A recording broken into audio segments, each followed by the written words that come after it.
सुबह हुई तो रेखा घबराई हुई जल्दी जल्दी उठी।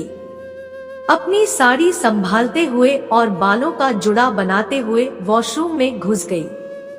रेखा को सुबह सबसे पहले उठना होता था। अगर कभी ससुर जी के बाद नींद खुलती तो बहुत ही डांट पड़ती थी। ससुर जी के बाद, क्योंकि सासू माँ तो 8 बजे से पहले उठती ही नहीं थी। ससुर जी 6 बजे तक उठ जाते थे और रेखा 5 बजे तक।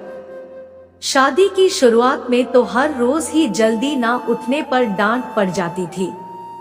कभी कटाक्ष तो कभी ताने पड़ते। खैर, अब शादी को 5 साल हो गए थे तो आदत हो गई है। रेखा जल्दी से नहाकर वॉशरूम से बाहर निकली और नाश्ते की तैयारी में लग गई। आज फिर नाश्ते में नमक तेज कर दिया। ना जाने क्या सीख कर आई है अपने घर से। सासू माँ की गूंजती आवाज सुनी तो रेखा डर गई थी कि आज फिर उसके पति से न जाने क्या क्या सुनने को मिलेगा। सास ने नाश्ते की प्लेट जोर से टेबल पर दे मारी। रेखा की सास बड़बड़ाती हुई अपने कमरे में चली गई। रेखा को ऐसा सुनते 5 साल होने को आए थे, मगर फिर भी यह बातें दिल पर लग जाती थी। उसके आंसू न जाने कब आंखों की सरहदों को तोड़ते हुए गाल पर लौट आए थे। उसने जल्दी जल्दी नाश्ते के बर्तन समेटे और खाना बनाने में जुट गई, क्योंकि ससुर जी और उसके पति को लंच बॉक्स देना होता था ऑफिस जाने के लिए, और उसमें जरा भी लेट नहीं होनी चाहिए। रेखा जिस दिन दुल्हन बनके इस घर में आई थी, उसकी सास ने सारी जिम्मेदारियां से खुद को आजाद कर लिया था। ना ही रेखा हनीमून पर जा पाई थी और नई शादी की शुरुआती समय को एंजॉय कर पाई। बस जब से आई इस घर की एक तरह से नौकरानी बनकर रह गई थी। कभी कभी दिल इन तीनों इंसानों से परेशान होता था। क्या करे, बहू भी तो इंसान होती है। अपने पति को बताने की कोशिश भी करती थी, मगर उसकी इन बातों में उसे दिलचस्पी नहीं थी। अपने पति के हिसाब से उसे बस रात को 11 बजाते ही सारे काम छोड़कर कमरे में जाना होता था। चाहे उसने खाना खाया हो या ना, चाहे वह कुछ भी कर रही हो, उसके पति की हवस शांत करके फिर पूरी रात काम में लगी रहे तो भी किसी को कोई फर्क नहीं पड़ता था। अरे रेखा कहाँ मर गई? सास ने आवाज लगाई तो भागती हुई सास के पास पहुंची थी। क्या हुआ मम्मी? रेखा ने फूली हुई सांसों के साथ कहा। क्या हुआ का क्या मतलब? यह तूने कपड़े धोए हैं? ये दाग क्यों नहीं साफ हुए? यही सिखाया है तेरी माँ ने? रेखा की सास ने चिल्लाते हुए कहा। मम्मी जी, आप मेरी माँ को कुछ ना कहा करें, मैं फिर से धो दूंगी कपड़े, रेखा ने आंसू भरी आंखों से कहा। अच्छा, अब तुम मुझसे जुबान लड़ाओगी? रुक, आने दे तरुण को, तुझे सबक सिखाती हूँ। उसका दिल जोर जोर से धड़कने लगा था कि आज न जाने क्या बवाल होने वाला है। वह अपने पति के गुस्से से अच्छी तरह वाकिफ थी। वह उसे को एक जिस्म से ज्यादा कुछ नहीं समझता था। अब चाहे उसके जिस्म से खेला जाए या थप्पड़ों की बरसात की जाए, क्या फर्क पड़ता है। तरुण शाम को जैसे ही घर आया, उसकी माँ ने उसे अपने रूम में बुला लिया और कुछ देर बाद तरुण गुस्से में उबलता हुआ रेखा के पास पहुंचा और बिना कुछ पूछे उसके गालों को थप्पड़ों से लाल कर दिया था। रेखा ने बहुत समझाने की कोशिश की, मगर तरुण को कुछ सुनना ही नहीं था। रेखा ने तो अब हार मान ली थी। आंखों में आंसू लिए उसने डिनर बनाकर सबको भरोसा और सबके खाना खाने के बाद बर्तन धोने ही लगी थी कि घड़ी में 11 बजा दिए और कमरे से तरुण की आवाज आई। रेखा, जल्दी कमरे में आओ। वह ना चाहते हुए भी भारी कदमों के साथ कमरे की तरफ चल पड़ी। फिर उसके साथ वही हुआ जो रोज रात को होता। आज रेखा की ननद मेघा आने वाली थी। ससुराल दूर होने की वजह से वह कम ही मायके आया करती थी, मगर जब भी आती थी तो महीना भर रुकती थी। सास ने खाने की पूरी लिस्ट रेखा को थमा दी थी। उसमें उसकी पसंद के सारे पकवान थे। रेखा सुबह से ही रसोई में लगी हुई थी। थोड़ी देर बाद डोरबेल बजी और दरवाजा सास ने खोला। मेघा ने माँ को गले से लगा लिया। दोनों एक दूसरे से मिलकर फूले नहीं समा रही थी। मेघा ने रेखा को गले से लगाया और फिर रेखा ने मघा की खूब खातिरदारी की। मेघा बार बार यही कह रही थी कि भाभी हो तो तुम्हारे जैसी, और यह सुन सुनकर उसकी सास का मूड बिगड़ा जा रहा था। मेघा के आने के बाद रेखा की जिंदगी में इतना तो बदलाव आया था कि उसकी सास अब हर वक्त उसके पीछे नहीं पड़ी रहती थी। मेघा रेखा के साथ अच्छी थी और रेखा को भी मेघा के आने से एक सहेली मिल जाती थी जिसके साथ वह दिन भर बातें करती। मेघा तो उसका किचन में भी हाथ बता देती थी। हालांकि उसकी माँ मना करती रहती थी, मगर माँ की बात नहीं मानती थी। रेखा आज खाना मिलेगा या नहीं, रेखा की सास ने आवाज लगाई थी। मम्मी बस अभी लाई। दिन भर सोती रहेगी, खाने पीने के वक्त का पता ही नहीं रहता। बार बार आवाज लग रही थी। मम्मी भाभी को पूरे दिन तो काम से फुर्सत नहीं होती, बेचारी कब सोती रहती है। मेघा रेखा की तरफदारी की थी। तू चुप कर, हमेशा उसे कामचोर की तरफदारी करती रहती है, रेखा की सास ने मधु से कहा था। भाभी तुम्हें पता है मेरे पति बहुत अच्छे हैं। कभी जो मेरे सर में दर्द हो तो सर दबा देते हैं। हम हर संडे को बाहर घूमने भी जाते हैं और खाना भी बाहर ही खाकर आते हैं। अगर कभी मायके आने के लिए कहती हूँ तो उनका तो मुंह ही उतर जाता है। बड़ी मुश्किल से इस बार आने के लिए हाँ बोला है, वह भी सिर्फ 10 दिन के लिए। मेघा और भी न जाने क्या क्या बताती जा रही थी।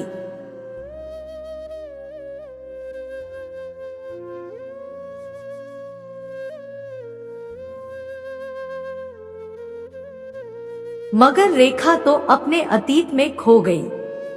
शादी की शुरुआत से ही वह पति के प्यार के लिए तरसी थी। उसने हर एक सुख दुख में अपने पति का साथ दिया। एक बार तरुण का छोटा सा एक्सीडेंट हो गया। चोट तो ज्यादा नहीं आई थी, मगर डॉक्टर ने बेड रेस्ट के लिए कहा था। रेखा 1 मिनट भी उसके पास से नहीं हिलती थी। उसकी सेवा में दिन रात एक कर दिए थे, मगर तरुण को तो जैसे रेखा के त्याग और प्रेम से मतलब ही नहीं था। उसको लगता था कि रेखा जो कर रही है यह तो उसका फर्ज है।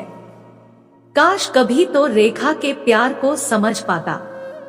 आज मेघा का पति उसको लेने आ रहे थे। रेखा तैयारी में लगी हुई थी। मेघा के आने से रेखा को थोड़ा सहारा मिला था, मगर अब वह भी जा रही थी। मेघा के पति आ चुके थे। रेखा ने तरह तरह के पकवान परोसे और कुछ देर बाद मेघा चली गई। जाने से पहले अपनी मम्मी को समझा कर गई थी, माँ भाभी का ख्याल रखना, मगर वह कहाँ समझने वाली थी। आज सुबह से ही रेखा की तबीयत कुछ ठीक नहीं थी। उसने तरुण से बोल भी, मगर उसने उसकी बातों पर कोई ध्यान नहीं दिया। दिन भर काम से थक कर चूर होने के बाद 11 बजे जब तरुण ने उसको कमरे में बुलाया तो उसका दिल चाहा तरुण से रो रो कर उसकी शिकायतें करे, मगर उसने बस इतना ही कहा, आज तबीयत ठीक नहीं है, आज नहीं प्लीज। तरुण ने उसकी एक नहीं सुनी और अपनी हवस शांत करता रहा। शरीर से खेलता रहा जैसे वह कोई इंसान नहीं, एक खिलौना हो। रेखा की तबीयत अगली सुबह भी ठीक नहीं थी। कुछ दिन ऐसे ही निकल गए, मगर कुछ दिन ऐसे ही रहने के बाद जब वह डॉक्टर के पास गई तो उसको खुशखबरी का पता चला कि वह मां बनने वाली है। डॉक्टर ने उसको सारी बातें समझाई, खानपान अच्छी तरह खाने को कहा और साथ ही कुछ दिन पति से दूर रहने की सलाह दी।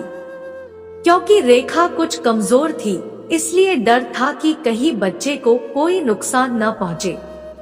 यह खबर सुनकर वह बहुत खुश थी। खुशी खुशी घर आई और सोचने लगी, आज तरुण खुशखबरी सुनेंगे तो मुझे गले से लगा लेंगे। उसने डिनर में तरुण की पसंद की चीज बनाई। डोर बेल बजी तो रेखा ने जल्दी से दरवाजा खोला। तरुण अंदर आया। रेखा ने उसको बताने की कोशिश की, मगर तरुण बहुत थका हुआ था, इसलिए उसने उसको बोलने से पहले ही रोक दिया और नहाने चला गया। रेखा ने सोचा, डिनर के बाद कमरे में आराम से बात करूंगी। डिनर के बाद रेखा आज खुद ही 11 बजे कमरे में पहुंच गई और तरुण को सब बताना चाहा, मगर तरुण ने उसके मुंह पर हाथ रख दिया। रेखा तड़पती रही मगर कुछ बोल ना सकी। वह रात भर दर्द से तड़पती रही। आज तरुण ने सारी हदें पार कर दी थी। रेखा सुबह जब उठी तो बिस्तर की सफेद चादर लाल हो चुकी थी। रेखा तो जैसे सदमे में चली गई थी। यह क्या था, वह कुछ सोचना नहीं चाहती थी, बस चिल्ला चिल्ला कर रो रही थी। रेखा के जोर जोर से रोने से तरुण की नींद खुल गई और वह रेखा पर चिल्ला उठा, क्यों सुबह सुबह चिल्ला रही हो, जाओ यहाँ से। रेखा ने चादर झाड़ते हुए कहा, देखो ये क्या किया तुमने। इतना कहते ही रेखा गिर पड़ी। रेखा को देख तरुण डर गया और अपनी माँ को आवाज लगाई। उसके माँ और पापा भागते हुए उसके पास आए और देखा कि चादर खून से लथपथ है और रेखा बेसुध पड़ी है। यह देखकर रेखा की सांस डर गई और तरुण से कहा, यह क्या किया तुमने। मैंने तुझे इसे टॉर्चर करने के लिए कहा था ताकि इसके मायके वालों से दहेज का बचा हुआ पैसा ले ले, मगर तूने तो इसको मार ही डाला। तरुण ने रेखा को उठाया और गाड़ी में डालकर अस्पताल पहुंचे। चेकअप के बाद डॉक्टर ने बताया इसको 1 महीने का गर्भ था। मगर क्या डॉक्टर? तरुण ने घबराते हुए पूछा। उनके साथ बहुत क्रूरता की गई है, जिससे इनका मिसकैरेज हो गया है और अब शायद यह कभी मां नहीं बन पाएगी। यह सुनकर तरुण सर पकड़कर वहीं बैठ गया और रोने लगा। अपने बच्चे को खोने का डर उस इंसान की आंखों से भी झलक आया था। अरे बेटा, इसमें रोने की क्या बात है, हम तेरी दूसरी शादी करवा देंगे।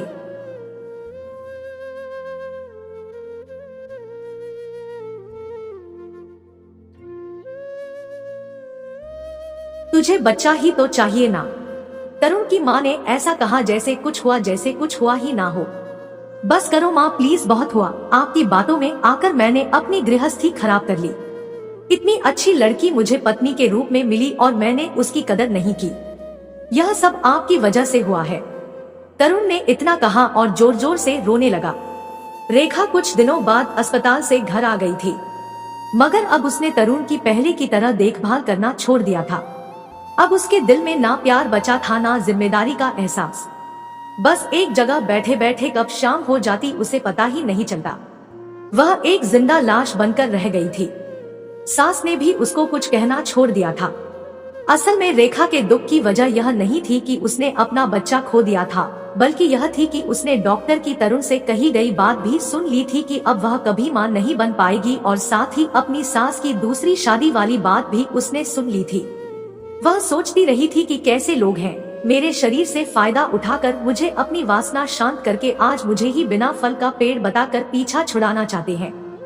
उसने अस्पताल से आने के बाद अपने मायके फोन करके भी कहा था कि माँ मुझे यहाँ से ले चलो। अब उसका मन तन में और उसकी घरवालों से ऊब गया है। मगर माँ भी क्या करती, रेखा के पापा की मौत के बाद वह खुद उसके भाई भाभी पर आश्रित थी। रेखा की माँ उस पर कोई जवाब नहीं दे पाई। रेखा समझ गई थी कि शादी के बाद लड़की का हमेशा के लिए मायके में रहना कितना कठिन है। वह और भी ज्यादा कठिन तब हो जाता है जब मायके में भाई भाभी का राज हो। उसने अपने आप को जिंदगी रूपी नदी की धार के साथ बहने के लिए छोड़ दिया था। कुछ दिन ऐसे ही खामोशियों में बीत गए। मगर रेखा के साथ कब तक ऐसे रहती। बहू के आने के बाद जिसके घर का काम एक दिन भी उठकर इधर से उधर ना किया हो, वह सास कब तक बहू को बैठकर खिला सकती थी। रेखा की सास ने तरुण से इस बारे में बात करनी चाहिए, मगर उसने कुछ भी सुनने से इनकार कर दिया था। उसने तरुण को दूसरी शादी के लिए मनाना चाहा, मगर वह नहीं माना। रेखा की सास तंग होकर रेखा को बातें सुनाती रहती, मगर उस पर तो जैसे कोई असर ही नहीं होता। वह चुपचाप बस ताकते रहती थी, मानो शरीर दिया है मगर आत्मा कहीं। और रेखा की सास ने अपने बेटे तरुण के सामने रोना धोना शुरू कर दिया, अपने बुढ़ापे की दुहाई दी। मैं अब बूढ़ी हो चली हूँ बेटा, अब मुझे नहीं निभाई जाती घर की सारी जिम्मेदारियां। उनका यह रोना काम आ गया। तरुण दूसरी शादी के लिए मान गया, मगर एक शर्त रख दी कि मैं रेखा को डॉक्टर के पास ले जाऊंगा। अगर यह ठीक हो गई तो मैं दूसरी शादी नहीं करूंगा। रेखा की सास मान गई थी कि चलो कुछ भी हो, तरुण दूसरी शादी के लिए हाँ तो की। तरुण अगले दिन रेखा को एक मनोचिकित्सक के पास ले गया। उन्होंने रेखा का चेकअप किया, फिर कहा कि रेखा के साथ जो हुआ है वह उसके दिमाग से निकल नहीं पा रहा है। तुम कुछ दिनों के लिए उसे शहर से बाहर कहीं खुली जगह पर ले जाओ और उसको खुश रखने की कोशिश करो। जैसे जैसे उसके दिमाग से बीते वक्त की कड़वी बातें निकलती जाएगी, वह फिर से नॉर्मल हो जाएगी। तरुण ने घर आकर माँ को सारी बातें बताई। क्या बेटा, इन डॉक्टरों की बातों में आ गया तू भी? इसको कुछ देर मायके छोड़ दे, भाई भाभी के ताने सुनेंगे तब ससुराल की अहमियत समझ आ जाएगी, खुद ही ठीक हो जाएगी। ना जाने वह रेखा के लिए इतनी नफरत कहाँ से लाती थी। मगर इस बार तरुण ने माँ की एक न सुनी और मनाली की टिकट करवा ली। शादी के वक्त रेखा ने कहा था कि हम हनीमून पर मनाली चलेंगे, मुझे वहाँ जाने का बहुत शौक है। तरुण ने पैकिंग की और अगले दिन दोनों निकल पड़े। शहर से बाहर निकलते ही बस हर तरफ हरियाली ही हरियाली थी, नदियां, पहाड़, कितना सुंदर वातावरण था।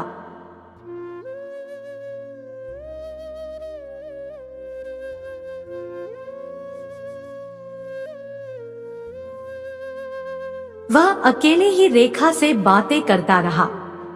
मनाली पहुंचने के बाद टैक्सी करके होटल की तरफ चल पड़े। वहां जाकर तरुण ने रेखा को फ्रेश होने को कहा। वह चुपचाप उठकर फ्रेश होने चली गई। फिर तरुण भी फ्रेश होकर रेखा को साथ ले वहां की बाजारों में घूमने निकल गए। रेखा को हर जगह घुमाया। एक दिन दोनों बाहर घूमने गए थे। वहां पहाड़ी पर बर्फ गिरी हुई थी। रेखा और तरुण वहीं पास में एक बड़े से पत्थर पर बैठे थे। तरुण सोचने लगा, काश मैंने रेखा के साथ अपना अच्छा व्यवहार रखा होता तो आज मेरी रेखा की हालत ऐसी न होती। तभी रेखा जोर जोर से हंसने लगी। उसको देखा, फिर वर्क पर खेलते एक बच्चे को देखा। वह बच्चा तरह तरह की अटकेलियां कर रहा था।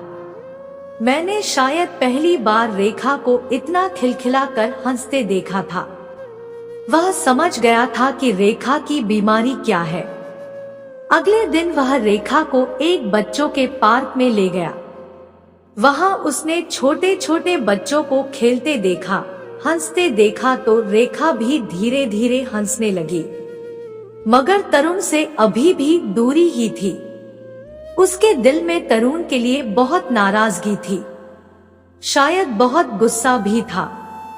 तरुण रेखा का बहुत ख्याल रखता था, मगर रेखा को कोई फर्क नहीं पड़ता था। यह तरुण की गलतियों की सजा थी जो उसने इतनी प्यारी पत्नी को खो दिया था। एक दिन तरुण रेखा को घुमाने मार्केट ले गया। वहां किसी ने रेखा को पहचान लिया और उसका नाम पुकारा। उसने पीछे मुड़कर देखा। अरे तुम यहाँ, उसने कहा। रेखा ने उसको ना पहचानने वाली नजरों से देखा। हम यहाँ हनीमून मनाने आए हैं, तरुण ने रेखा की तरफ से जवाब दिया। अच्छा, मगर आप दोनों की शादी को तो 5 साल हो गए, हनीमून अब, उस लड़के ने कहा। रेखा, मगर आज तुम कुछ अधूरी सी लगी मुझे, कुछ उलझी सी, कुछ बुझी सी, कुछ उदास। तुम्हारे होठों की वह मुस्कान कहाँ गई? इसको देखकर मैं पागल सा हो जाता था। क्या मुझे तुम्हारे पति के होने पर तुम्हारे पास जाना चाहिए? मगर मैं तुम्हें किसी और के साथ देखकर कैसे खुद को संभाल पाऊंगा। कहीं ऐसा तो नहीं कि तुम अपनी शादी से खुश नहीं हो? क्यों तुम खुश नहीं हो? क्यों तुमने मेरे प्यार को नहीं स्वीकार किया और दूर चली गई मुझसे? मगर हाँ, हम पहले अच्छे दोस्त थे, बाद में मैंने तुमसे प्यार किया, इसलिए मैं तुमसे मिलने आऊंगा। अभी रेखा से मिलने के बाद रात भर इसी उधर बुन में लगा रहा कि वह क्या करे, और फिर उसने तय किया कि रेखा की हालत कैसे हुई यह जानने के लिए वह कल सुबह उससे मिलने जरूर जाएगा। अगले दिन अभी तैयार होकर रेखा के होटल के लिए चल दिया। रिसेप्शन पर पहुंचकर उसने बताया उसको तरुण से मिलना है। रिसेप्शन ने फोन लगाकर तरुण को इन्फॉर्म किया। तब उसने अभी को रूम नंबर बताया और अपने रूम पर आने को कहा। उसका दिल जोर से धड़क रहा था। रेखा के सामने आकर वह तो पहले भी नर्वस हो जाता था और ना ही उसे पाने की हिम्मत जुटा पाया था। अभी ने रूम पर पहुंचकर दरवाजा खटखटाया। तरुण ने जल्दी से दरवाजा खोला। हेलो तरुण कहा। हेलो, कैसे हैं आप? अभी ने जवाब दिया। मैं बिल्कुल ठीक हूँ, बस आपका इंतजार कर रहा था, तरुण ने कहा और अभी को अंदर बुलाया।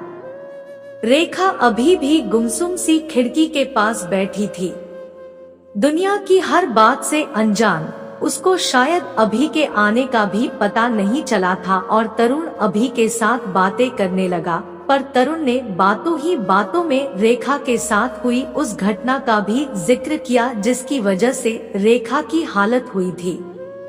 मगर उसने उस घटना में अपनी भूमिका के बारे में अभी को नहीं बताया। कॉफी आने के बाद दोनों ने कॉफी पी और एक कप रेखा को भी दिया। कॉफी खत्म करके तीनों बाहर निकल पड़े। अभी रेखा से बात करना चाहता था, मगर उसको डर था कि कहीं तरुण को बुरा न लग जाए, इसलिए उसने कुछ भी कहना ठीक नहीं समझा। कुछ देर चलने के बाद तीनों एक जगह बैठ गए। कुछ देर बातें करने के बाद तरुण कुछ जरूरी काम से रेखा और अभी को वहीं छोड़कर चला गया। अभी कुछ देर रेखा को देखता रहा, मगर रेखा कुछ देर तो चुप रही, फिर बोली, अभी मैं उससे नफरत करती हूँ। किससे? अभी ने पूछा। तरुण से, बहुत थके हुए लफ्जों में रेखा ने कहा और अभी सोचने लगा था कि क्यों रेखा अपने ही पति से नफरत करती है, मगर उसने अभी पूछा ठीक नहीं समझा। तभी तरुण भी वहां आ पहुंचा था। उसने रेखा के गालों पर आंसुओं के निशान देखे और अभी की तरफ इशारों में पूछा, क्या हुआ है? अभी ने नहीं में गर्दन हिला दी। शाम ढल चुकी थी, ठंड भर रही थी। अभी ने उन दोनों को चलने के लिए कहा। तरुण ने रेखा का हाथ पकड़ रखा था और तीनों होटल की तरफ को चल पड़े और अभी ने कल फिर आने के लिए कहा और साथ ही डॉक्टर की सलाह भी बताई कि रेखा को जितना खुश रखा जाए और बीते हुए अच्छे पल याद दिलाए वह उतनी ही जल्दी ठीक हो जाएगी। अभी ने भी कल आने का वादा किया और अपने होटल की तरफ चला गया। तरुण ने अपने ऑफिस की छुट्टियां बदल ली। अभी के मिलने से एक उम्मीद जगी थी कि रेखा जल्दी ही ठीक हो जाएगी। अभी सुबह का इंतजार करने लगा। वह जानना चाहता था कि रेखा अपने ही पति से नफरत क्यों करती है। ऐसा क्या हुआ है दोनों के बीच? अगले दिन सुबह जल्दी से उठकर तैयार होकर वह रेखा के होटल के लिए निकल पड़ा। फिर कुछ नाश्ता करके वह तीनों बाहर घूमने को निकालने लगे, मगर अभी ने तरुण को जाने से रोक दिया। अभी ने कल का सारा किस्सा तरुण को बताया और कहा, रेखा तुम्हारे सामने नहीं बोल पाएगी, हो सके तो मुझे उसके साथ अकेले जाने दो। तरुण तो बस किसी भी हाल में अपनी रेखा को वापस पहले जैसा देखना चाहता था, तो वह मान गया। ठीक है, तुम लोग जाओ, मैं होटल में ही रुकता हूँ। फिर रेखा और अभी पहाड़ों की तरफ चल पड़े। अभी ने इधर उधर की बातों से रेखा को टटोलना शुरू कर दिया। रेखा, तुम्हें पता है, वह हमारी क्लासमेट वानी, वह दुबली पतली सी लड़की, उसकी शादी एक बहुत ही मोटे लड़के से हो गई। मैं गया था उसकी शादी में। तुम्हें नहीं बुलाया था उसने? अभी ने रेखा से पूछा। रेखा ने कोई जवाब नहीं दिया। अच्छा छोड़ो, मगर मुझे तो लगता है वह अपने पति से बिल्कुल प्यार नहीं करती होगी। अभी ने फिर से बोलना शुरू कर दिया। रेखा अभी भी चुप थी। अभी ने फिर कोशिश की। तुम्हें क्या लगता है रेखा, वानी अपने पति से प्यार करती होगी? वैसे वानी शादी के बाद एक बार मिली थी मुझे। बता रही थी कि उसका पति उसको बहुत प्यार करता है, नसीब है उसका। अभी ने धीमे से कहा था। अभी को एक उम्मीद की किरण नजर आई और फिर बोला, कुछ का नसीब कैसे अच्छा होता है कि उसका हस्बैंड बहुत अमीर है, इसलिए सुना है वह उसको प्यार करता है। इसलिए हर कोई इतना खुश नसीब नहीं होता। रेखा बताओ, मुझे तो लगता है हर पति अपनी पत्नी को बहुत प्यार करता है। अब तुम तरुण को ही देख लो, तुम्हें घूमने यहाँ लेकर आया है, इतनी सारी शॉपिंग कराई है और तुमसे कितना प्यार करता है। रेखा ने अपने कानों पर हाथ रखकर चिल्लाई, कौन सा प्यार हुआ?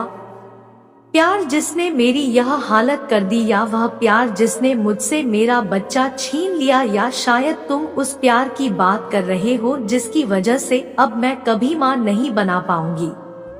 नफरत करती हूँ मैं उस इंसान से जिसने मुझे अधूरा कर दिया, एक औरत से उसका मातृत्व छीन लिया। मेरी जिंदगी में कुछ नहीं था, मगर एक उम्मीद थी कि मैं अपने बच्चों के सहारे जी लूंगी, मगर अब तो वह भी हमेशा के लिए छिन गया। तुम बताओ, अभी क्या कोई ऐसा करता है उसके साथ जिससे वह प्यार करता हो? बताओ अभी, बताओ। और तुम कहते हो कि वह मुझसे प्यार करता है। रेखा जोर जोर से रो रही थी और अभी से पूछ रही थी कि क्या प्यार ऐसा होता है? मैंने उस इंसान को अपनी पूरी जिंदगी दे दी, सारी खुशियां उसके नाम कर दी, उसको अपना सब कुछ मान लिया। उसकी हंसी मेरी हंसी, उसके आंसू मेरे आंसू। उसने क्या किया? बस दहेज के लिए अपनी माँ की बातों में आकर मुझे तड़पाता रहा, मुझे किसी बेजान चीज की तरह। रेखा बोले जा रही थी और अभी खामोशी से उसको सुनता रहा। यही तो चाहता था वह कि रेखा के दिल का बोझ हल्का हो जाए। तुम्हें पता भी है मेरे बच्चे की मौत का कारण मेरा पति है, एक नाते में बच्चे का कातिल है वह। रेखा ने शुरू से आखिर तक की सारी बात बताई। अभी सुनकर हैरान रह गया। आज का तरुण कल के तरुण से कितना अलग था। आज का तरुण रेखा के चेहरे पर एक मुस्कान देखने के लिए अपना सब कुछ निछावर करने को तैयार है। कल तक रेखा के आंसू की वजह वही था, मगर अभी ने रेखा से इस बारे में कुछ और नहीं पूछा और ना ही कुछ कहा, क्योंकि अब तरुण बदल चुका था। अभी ने उसकी आंखों में रेखा के लिए बेपनाह मोहब्बत देखी थी, इसलिए तरुण को एक मौका और तो मिलना ही चाहिए था। बात पूरी करके रेखा घुटनों के बल बैठ गई और बहुत बुरी तरह से रो रही थी। वह थक चुकी थी इस जिंदगी से। अभी ने उसको समझाना शुरू किया और कहा, तरुण की गलती थी, मगर अब वह बदल गया है। क्या अभी भी तुम्हें ऐसा लगता है यह तरुण वही पहले वाला तरुण है? तुम खुद सोचो, अगर वह पहले वाला होता तो क्या तुम्हें ठीक करने के लिए यहाँ तक लाता? तुम मुझसे कहीं ज्यादा अच्छे से उसको जानती हो। क्या तुम्हें उस तरुण में और इस तरुण में कोई फर्क नहीं दिखता? मैंने तरुण को तुम्हारे लिए तड़पते देखा है। जितनी उदासी तुम्हारे चेहरे पर होती है, उससे कहीं ज्यादा उदासी मैंने उसकी आंखों में देखी है। जब तुम उसकी तरफ एक बार भी नजर उठाकर नहीं दिखती हो, तभी वह तुम्हें ही देख रहा होता है। रेखा, मोहब्बत तुम्हारे दरवाजे पर लगातार दस्तक दे रही है। उसे मत ठुकराओ, वरना कहीं ऐसा ना हो वह एक बार जाए तो फिर कभी वापस लौट कर आए ही ना। मोहब्बत का बढ़ जाना बहुत तकलीफ देता है। यह मुझसे बेहतर कोई नहीं समझ सकता है। तुम ही बताओ तरुण, अगर तुम्हारी जिंदगी से चला जाए तो क्या रह पाओगी उसके बिना? तुमने भी तो कभी उसको चाहा था। रेखा ने अभी की बात सुनकर पहली बार अपना दिल टटोला था। शायद उसके दिल से एक दबी दबी सी आवाज आई थी, रेखा, तरुण भी तुमसे मोहब्बत करता है। तुम्हें खो देने के डर से तरुण कितना बदल गया है। उसकी बस इतनी ही गलती थी कि वह अपनी माँ के लालच और बहकावे में आ गया। रेखा, तुम्हारी खामोशी तरुण को पहले ही बहुत सता चुकी है। अब उसे माफ कर दो। अभी कैसे माफ करूं उसको? इस बार रेखा के लहजे में नफरत या कड़वाहट नहीं थी, वह कुछ नरम पड़ गई थी। अभी ने इस नरमी का फायदा उठाया और तरुण की सारी खूबियां उसके सामने गिनवाता रहा। अभी समझ रहा था कि रेखा के दिल में अभी भी अपने पति के लिए प्यार है, बस इसका एहसास उसको करवाना पड़ेगा। लड़कियां ऐसी ही होती हैं, पति उनके लिए उनका सब कुछ होता है। आखिर कैसे ना पिघलता। तभी रेखा का फोन बज उठा। जल्दी से हॉस्पिटल आ जाइए। रेखा के फोन उठाते उधर से किसी महिला ने बहुत तेजी से कहा था। मगर क्यों, क्या हुआ है? आप कौन बोल रही हो? रेखा ने एक सांस में कई सवाल पूछ डाले। अभी पहले आप हॉस्पिटल पहुंचिए और फोन रख दिया। अभी चलो, हॉस्पिटल जाना है, वहां से फोन आया है। रेखा तेजी से उठाते हुए बोली। दोनों ने जल्दी से टैक्सी की और अस्पताल की तरफ चल दिए। वहां पहुंचकर अभी ने पूछा, मुझे अभी यहाँ से फोन गया था। हाँ, आपका यहाँ पेशेंट एडमिट है। क्या? कौन पेशेंट? आप साफ साफ बताइए, अभी ने परेशान होते हुए पूछा।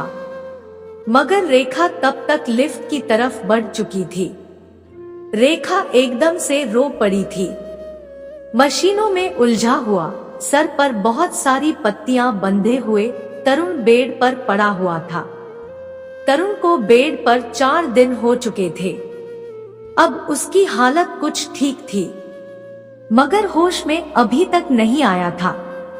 डॉक्टर ने आकर उसका चेकअप किया और अभी से बोले, अब इनका होश में आना बहुत जरूरी है, वरना दिमाग में लगी चोट की वजह से यह कोमा में जा सकते हैं। रेखा ने डॉक्टर की बात सुन ली थी। उसने तरुण को पकड़कर रोना शुरू कर दिया।